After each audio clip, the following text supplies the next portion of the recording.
Un escándalo. Y es que el día de hoy, un columnista, Salvador García Soto, revela en esta columna tras los pasos de Julio, que es Julio Scherer, señala y revela que Hertz quiere encarcelarlo, quiere ya imputarle algunos delitos. Le quiere imputar delitos de extorsión, porque es algo que también sí ha trascendido una vez que salió Julio Scherer, de que a través de Julio Scherer y su despacho y sus otros despachos gestionaba el impunidad. Por ejemplo, el caso más emblemático es el de Inés Gómez Montt y Álvarez Puga, ¿no? Que Inés Gómez Montt y Álvarez Puga le pagaron varios millones de pesos a Julio Scherer para que precisamente no hubiera orden de aprehensión en su contra. Y una vez que cayó Julio Scherer, se detonaron las órdenes de aprehensión. Y eso lo dijeron, lo señalaron, y la verdad es que no se ha desmentido. Y hoy, sin embargo, este columnista saca algo más. Señala de que, a ver, póngalo mejor aquí. Señala de que uno de los pagos que ya Inés Gómez Montt ha empezado a, vamos a llamar así, declarar, hay más bien dicho, soltar la sopa, porque está buscando su criterio de oportunidad, que no la metan a la cárcel, y a través de su primo, que es su tío más bien, ¿no? Fernando Gómez Montt, sí. Le ha comentado al fiscal Hertz de que ellos le pagaron a Julio Scherer, ojo, por esta impunidad, con una casa en Acapulco, una residencia que se llama una residencia en el fraccionamiento Tres Vidas en Acapulco. Entonces, que esta residencia en Acapulco que le pagaron Inés Gómez Montt y su esposo para que no los metieran a la cárcel, Julio Scherer la tomó como posesión legal, ya la usufructuaba, no sé si la vivía, pero ya era de parte de él. Pero una vez que se detonan las órdenes de aprehensión, va la fiscalía y dice a Julio Scherer, ¿sabes qué? Me tienes que devolver esta propiedad porque vamos a confiscarla, y Scherer ya le devuelve la propiedad a la fiscalía de la República. Pero caray, si es así, es algo gravísimo, porque estamos hablando de que pues un ex alto funcionario de la 4T fue sobornado con una mansión playera para pues vender impunidad. Que también al que estaba vendiendo impunidad Julio Scherer, e incluso sacarlo de la cárcel, era a Juan Collado, el hoy, poderoso abogado de Salinas de Champs, detenido. Y que también le estaba extorsionando. Según creo que Juan Collado no cayó en esto, Juan no dice la nota que le haya ofrecido algo, pero que también, Hertz está convenciendo a Collado y también a los Gómez Montt para que denuncien a Scherer por esa extorsión, y en una de esas, en los próximos días, van a detener a 2 de sus abogados, y se va a hacer un escándalo mucho, pero mucho mayor. Sí, desde la salida de Julio Scherer, que tiene ya un año, ¿no? Ya, la verdad, ya ha pasado el tiempo. Hay mucho ruido sobre este tema. Se mencionaba a la salida de Julio Scherer que él era uno de los principales negociadores con los casos de alto perfil, los de alto nivel. Por ejemplo, que él habría buscado la negociación con Alonso Ancira para que Ancira hiciera la reposición de estos recursos, ¿no? Se los regresara a Pemex. Y así también él habría participado como una especie de intermediario. Eso es lo que se mencionó en su momento. Entonces dicen, bueno, ya se va Julio Scherer, entonces pues eventualmente se caen los acuerdos, en fin. Se habló mucho de esto, ¿no? En su momento. Y de ahí empieza a caminar mucho ruido y empiezan a filtrar mucha información sobre este tema de que Julio Scherer utilizaba esta posición que tenía como consejero jurídico, que tenía también con su relación con el propio Alejandro Hertz, en donde utilizaba esta posición de poder justamente para hacer algo similar a lo que se sucedió en la UIF de Enrique Peña Nieto, que se inventaban los casos y luego él enviaba a un emisario y decía, yo te resuelvo tu problema legal. Y entonces lo que se viene mencionando en varias columnas ya desde hace un buen tiempo, desde la salida de Julio Scherer, es que la fiscalía de Alejandro Hertz viene investigando esto. Viene investigando la manera en la que Julio Scherer pues aplicaba esta misma fórmula y con esto también obtenía beneficios personales, ¿no? Entiendo yo, pues cobraba una cantidad de dinero. Y entonces lo que van diciendo las investigaciones, lo que van diciendo las columnas es que la Fiscalía ha avanzado y ha centrado su investigación particularmente en un despacho. Y lo que menciona García Soto el día de hoy en su columna es que en este despacho hay 2 personas identificadas que ya están, dicen, muy marcadas por testigos, como en el caso de Álvarez Puga, que son los que dicen, mira, los que me mandó Julio Scherer fueron estas personas. Y que eventualmente estas personas están ya muy cerca de tener una orden de aprehensión, lo cual sería, pues si te cumple todo este escenario, pues sí, una noticia complicada, terrible, sobre todo por el tener conocimiento de este tema y obviamente para el propio Julio Scherer. Entonces, en esta trama es donde aparece esta, pues no sé, mansión, vamos a hablar de mansión, ya que les encanta la palabra mansión, o esta casa que les habría dado Álvarez Puga y Inés Gómez Montt a Julio Scherer. Ahora, aquí hay que ver 2 cosas, porque bueno, las columnas dicen, por ejemplo, que Julio Scherer fue uno de los artífices de que llegara Alejandro Hertz, ¿no? Que porque pues antes eran amigos y ahora están peleados. Y que pues de repente un día Alejandro Hertz dijo, me voy a ir en contra de Julio Scherer porque pues también le había causado problemas con el presidente. Y que por eso inicia esta investigación como una especie de vendetta, eso es lo que dicen. Yo lo que no entiendo, a mí la única parte que no me cuaja en todo esto, es que dicen, bueno, Julio Scherer chantajeaba o decía o vendía el favor. No, pues si tú me das una lana, yo te ayudo en la fiscalía. Pero entonces, esto significa que la fiscalía también se estaba prestando al juego, ¿no? Entonces, esa parte es la que a mí no me termina de cuajar, el papel de Alejandro Hertz en todo este entramado que supuestamente construyó Julio Scherer, pero lo que sí hay es que hay mucho ruido, ¿no? Y pues sí, si se confirma esta información con estos abogados que dicen ya pronto van a tener su orden de aprehensión, pues sí se va a destapar un gran escándalo en el caso de Julio Scherer, pero yo creo que aquí habrá que esperar, pero pues sí hay ruido, eso sí les tengo que decir, hay mucho ruido al respecto y ese es un tema que ya le estamos dando seguimiento.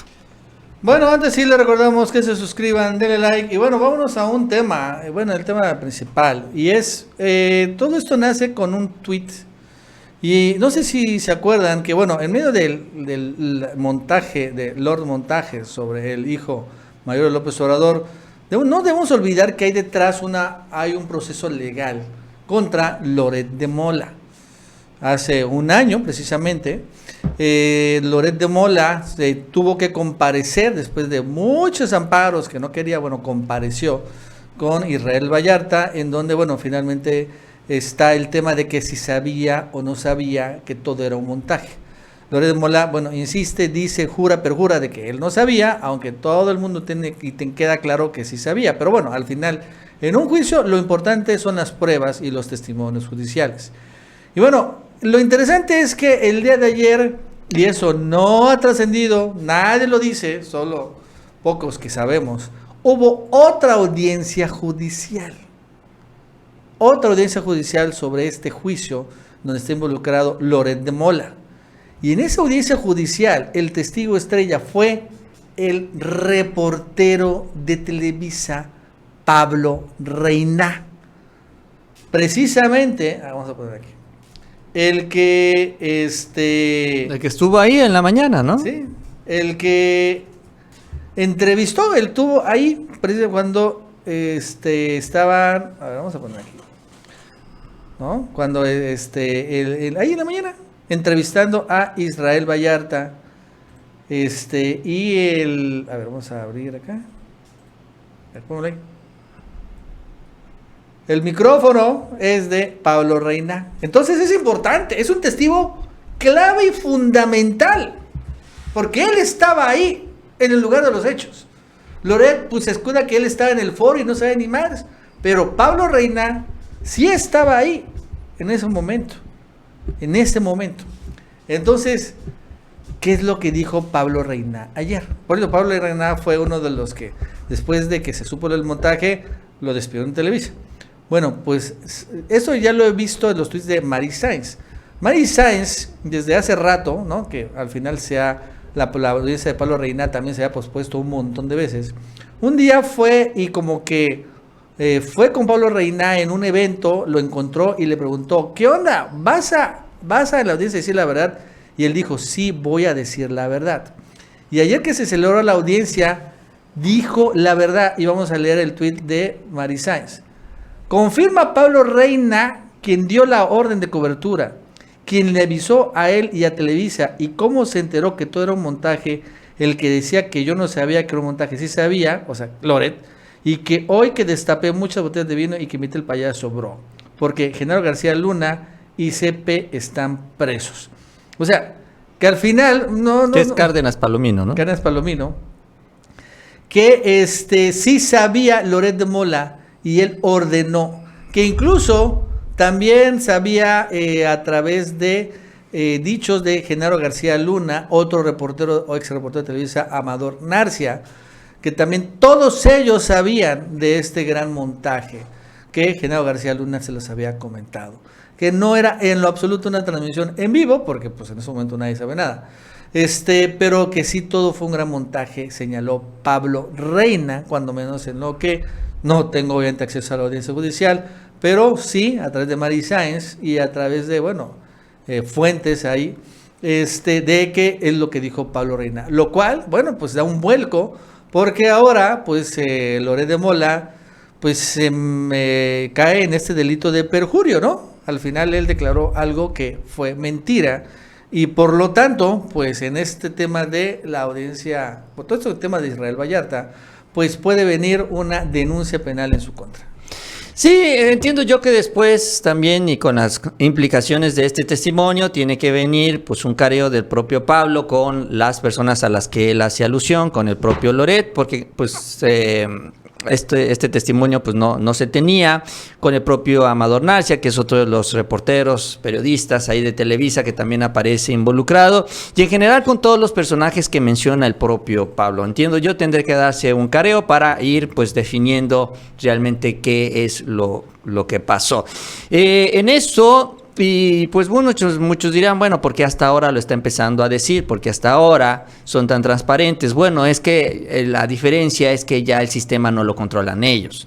Es que ellos bien sabían también que se abrían la boca. Genaro García Luna tenía muchos instrumentos y herramientas para silenciar las voces. Porque ahorita critican al presidente, es que el presidente va contra la prensa porque habla de las mentiras y de cómo manipulan la información. No. Es que Genaro García Luna no decía nada, Calderón no le decía nada a los medios, pero sí los callaba, y los callaba de la peor manera. Por eso es que antes no decían absolutamente nada.